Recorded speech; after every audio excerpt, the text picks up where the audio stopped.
Assalamualaikum warahmatullahi wabarakatuh. Dalam kesempatan kali ini kami akan membahas hasil penelitian kami yang berjudul analisis faktor yang mempengaruhi pemahaman logika dasar teknik informatika.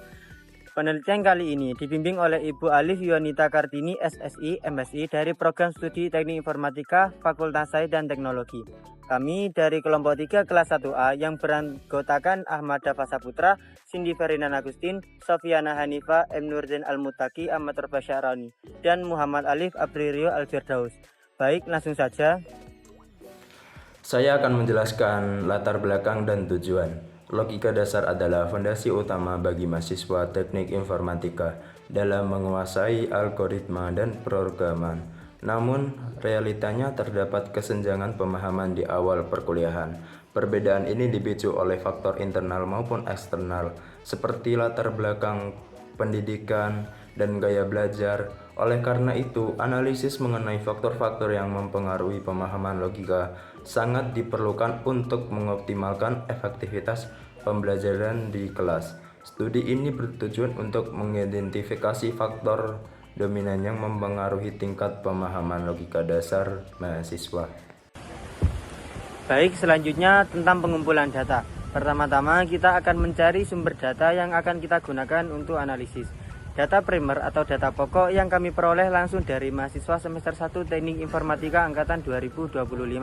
Lalu setelah kita menentukan sumber data yang akan kita gunakan, lalu bagaimana cara kita memperoleh data tersebut? Data dikumpulkan melalui survei menggunakan kuesioner online atau Google Form. Lalu setelah kita lakukan survei, kita mendapatkan jumlah sampel sebanyak 80 responden dari 105 populasi yang terdiri dari 3 kelompok, yaitu TI1A, TI1B, dan TI1C. Lalu yang terakhir teknik sampling. Teknik sampling probability dengan menggunakan teknik stratified random sampling. Saya akan melanjutkan materi yang sudah dibahas oleh Mas Roni, yaitu tentang variabel penelitian. Yang pertama, variabel independen atau X. Beberapa faktor yang mempengaruhi pemahaman logika dasar, yaitu lama belajar, latihan soal, minat logika, algoritma, motivasi belajar, latar belakang, pendidikan, kemampuan matematika dasar, metode pembelajaran, kebiasaan belajar, lingkungan belajar, dan pengalaman penggunaan teknologi. Yang kedua, yaitu variabel dependent atau Y. Kemampuan pemahaman logika dasar mahasiswa.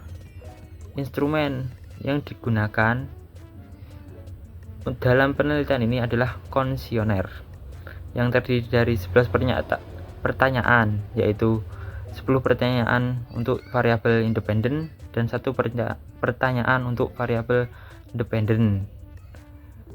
Yang pertama, independen atau X.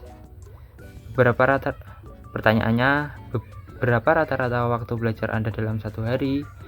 Terus kedua, seberapa sering Anda mengerjakan latihan soal yang berkaitan dengan logika atau pemecahan masalah? Yang ketiga, seberapa besar minat Anda terhadap mata kuliah yang berkaitan dengan logika dan algoritma? Yang keempat, seberapa besar motivasi Anda untuk memahami materi logika dasar? Yang kelima, latar belakang pendidikan atau perguruan tinggi. Terus yang selanjutnya, bagaimana penilaian Anda terhadap kemampuan matematika dasar yang Anda miliki. Dan selanjutnya lagi, metode pembelajaran apa yang paling sering Anda terima dalam perkuliahan logika.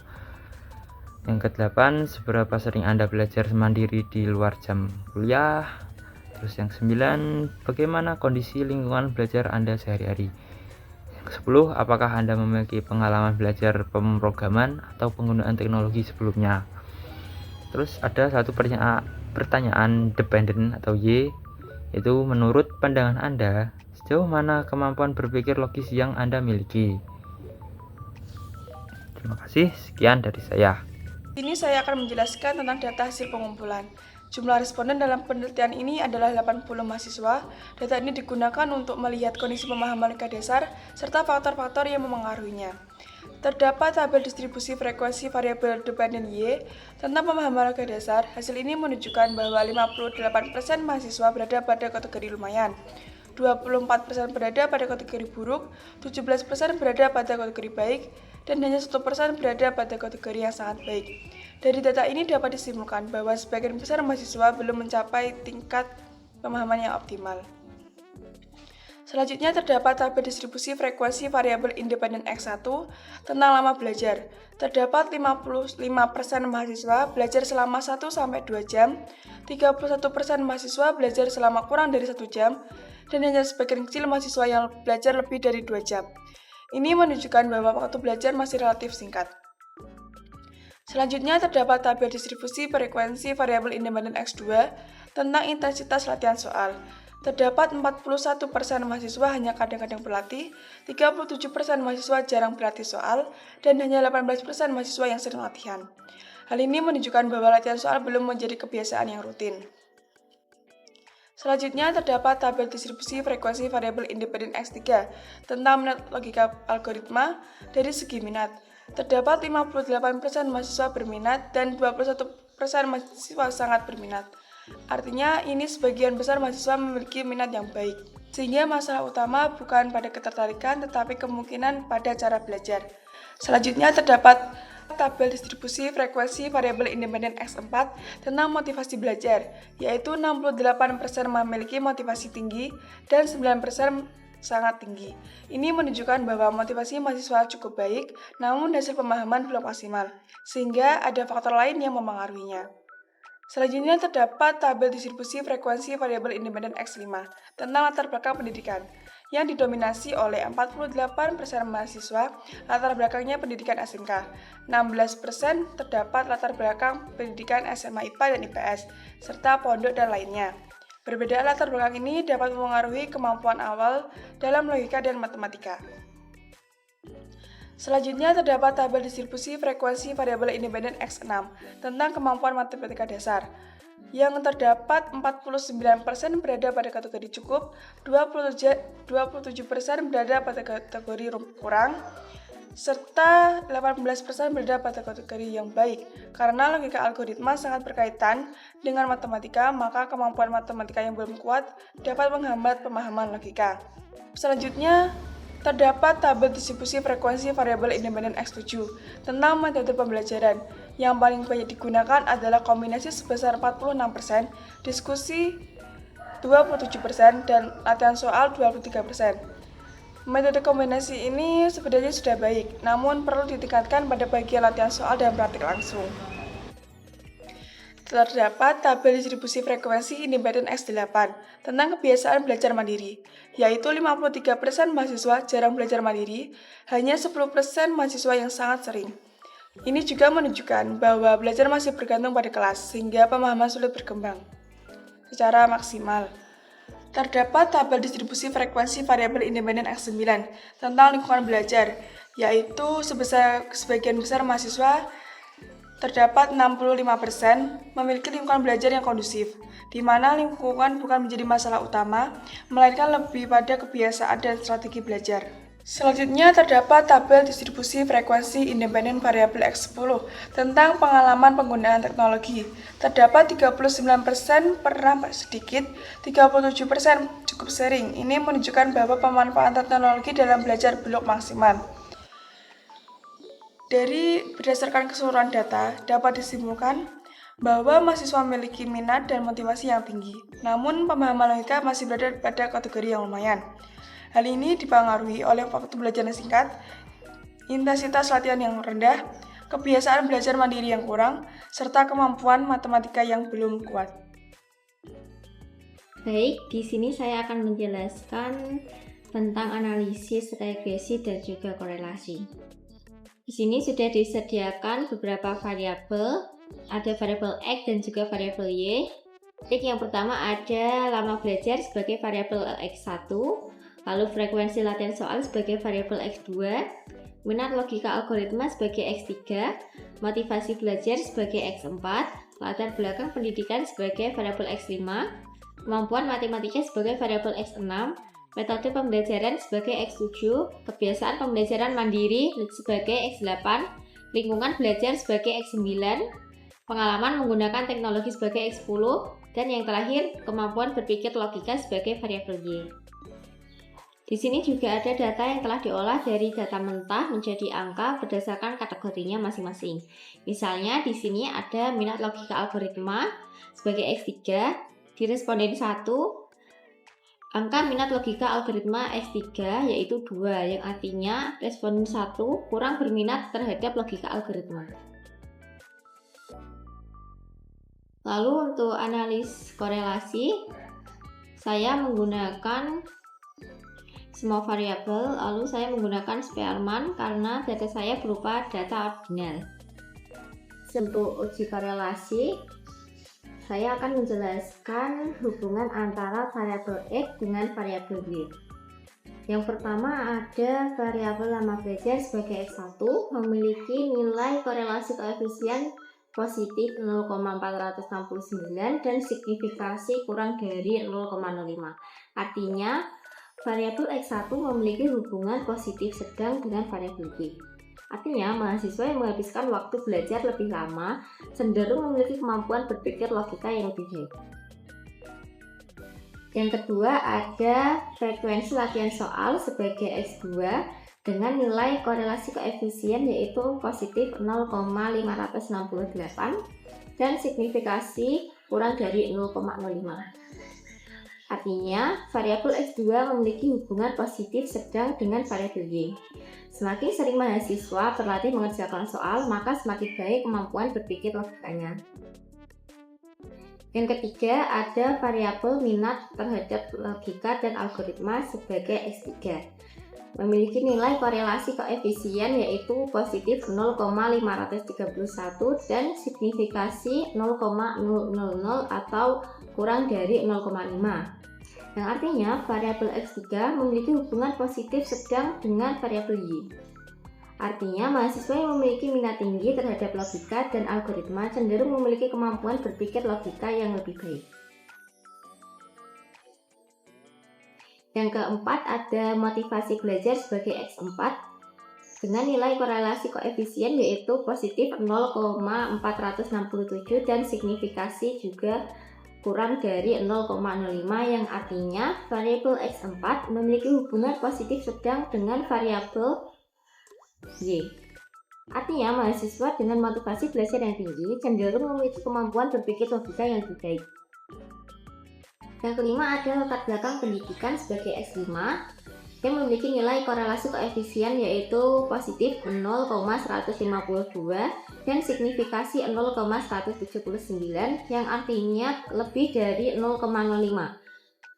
Artinya, latar belakang pendidikan sebagai X5 tidak memiliki hubungan yang signifikan terhadap variabel Y. Untuk variabel kemampuan matematika yaitu X6 memiliki nilai korelasi koefisien yaitu positif 0,628 dengan signifikasi kurang dari 0,05. Artinya, variabel X6 memiliki hubungan positif kuat dengan variabel Y. Mahasiswa yang memiliki kemampuan matematika lebih baik cenderung memiliki kemampuan logika yang lebih baik. Yang ketujuh ada metode pembelajaran sebagai X7 memiliki nilai korelasi koefisien sebesar positif 0,485 dengan signifikasi kurang dari 0,05. Artinya hubungan antara X7 dan juga Y memiliki hubungan positif dengan kekuatan sedang. Artinya metode pembelajaran yang digunakan berhubungan dengan kemampuan berpikir logika mahasiswa. Yang kedelapan ada kebiasaan pembelajaran mandiri sebagai X8. Memiliki nilai korelasi koefisien positif 0,550 dan signifikasi kurang dari 0,05. Artinya, variabel X8 memiliki hubungan positif dengan kekuatan sedang terhadap variabel Y. Artinya, mahasiswa yang terbiasa belajar secara mandiri cenderung memiliki kemampuan berpikir logika yang lebih baik. Lalu yang nomor 9 ada lingkungan belajar sebagai variabel X9 dan juga memiliki nilai korelasi koefisien yaitu positif 0,221 dan signifikasi 0,049 atau kurang dari 0,05. Artinya Variabel X9 memiliki hubungan positif lemah terhadap variabel Y. Lingkungan belajar yang kondusif tetap berhubungan dengan kemampuan berpikir logika mahasiswa, meskipun pengaruhnya tidak sekuat faktor-faktor lain. Yang terakhir ada pengalaman menggunakan teknologi sebagai variabel X10 memiliki nilai korelasi koefisien yaitu positif 0,470 dan signifikasi kurang dari 0,05. Artinya variabel X10 memiliki hubungan positif dengan kekuatan sedang terhadap variabel Y. Mahasiswa yang memiliki pengalaman lebih dalam menggunakan teknologi cenderung memiliki kemampuan berpikir logika yang lebih baik karena teknologi dapat membantu proses pembelajaran dan pemahaman konsep logika.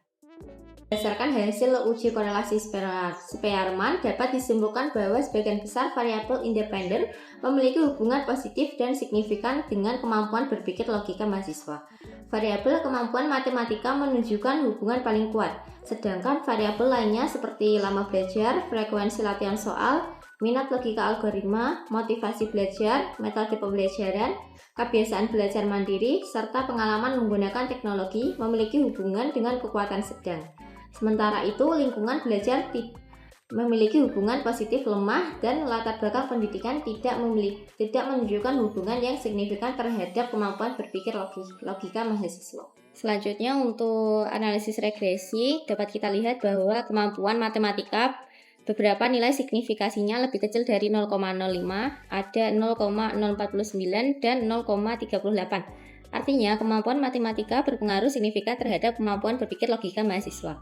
Yang kedua ada metode pembelajaran yang pada salah satu kategorinya ada yang bernilai signifikasinya kurang dari 0,05 yaitu 0,002. Artinya metode pembelajaran juga terbukti berpengaruh signifikan terhadap kemampuan berpikir logika. Yang ketiga ada pengalaman menggunakan teknologi yang memiliki nilai signifikasi pada salah satu kategorinya yaitu 0,024 atau kurang dari 0,05. Artinya pengalaman penggunaan teknologi memiliki pengaruh signifikan terhadap kemampuan berpikir logika. Sementara itu, variabel lama belajar, frekuensi latihan soal, minat terhadap logika dan algoritma, motivasi belajar, kebiasaan pembelajaran mandiri, lingkungan belajar, serta latar belakang pendidikan tidak menunjukkan pengaruh signifikan setelah dianalisis secara simultan dalam model regresi ordinal. Pembahasan pertama, alasan terjadinya pola hubungan. Berdasarkan uji korelasi Spearman, hampir semua variabel memiliki hubungan positif dengan kemampuan berpikir logika mahasiswa. Artinya, semakin baik faktor-faktor pendukungnya, maka kemampuan berpikir logika juga cenderung meningkat. Kedua, keterkaitan dengan kondisi nyata mahasiswa. Hasil penelitian menunjukkan bahwa kemampuan matematika, metode pembelajaran, dan penggunaan teknologi benar-benar berpengaruh terhadap kemampuan berpikir logika. Sementara itu, lama belajar atau sering berlatih tanpa memahami konsep dasar tidak selalu memberikan dampak yang signifikan. Ketiga, keterkaitan dengan mata kuliah logika dan algoritma. Dalam mata kuliah logika dan algoritma, mahasiswa dituntut untuk berpikir secara sistematis, memahami hubungan antar langkah, dan menyusun solusi secara runtut. Oleh karena itu, mahasiswa dengan kemampuan matematika yang baik, metode belajar yang tepat, serta dukungan teknologi akan lebih mudah memahami materi ini. Untuk kesimpulan analisis, berikut kesimpulan yang kami dapatkan berdasarkan analisis data ini, yaitu 1. Faktor paling berpengaruh terhadap kemampuan berpikir logika. Kemampuan matematika, metode pembelajaran dan pengalaman menggunakan teknologi merupakan faktor yang berpengaruh signifikan terhadap kemampuan berpikir logika mahasiswa. Faktor lain seperti latihan soal, kebiasaan belajar mandiri, dan latar belakang pendidikan tidak menunjukkan pengaruh signifikan secara langsung. 2. Gambaran umum kemampuan berpikir logika mahasiswa. Kemampuan berpikir logika mahasiswa berkaitan dengan aktivitas belajar dan kemampuan matematika. Namun, perbedaan kemampuan logika lebih banyak ditentukan oleh kemampuan matematika, metode pembelajaran, dan pengalaman teknologi. 3. Implikasi bagi pembelajaran selanjutnya. Pembelajaran logika perlu menekankan penguatan kemampuan matematika, penggunaan metode pembelajaran yang efektif, pemanfaatan teknologi latihan soal, dan pembelajaran mandiri berperan sebagai pendukung, tetapi bukan faktor utama. Sekian presentasi dari kami, kurang lebihnya mohon maaf. Wassalamualaikum warahmatullahi wabarakatuh.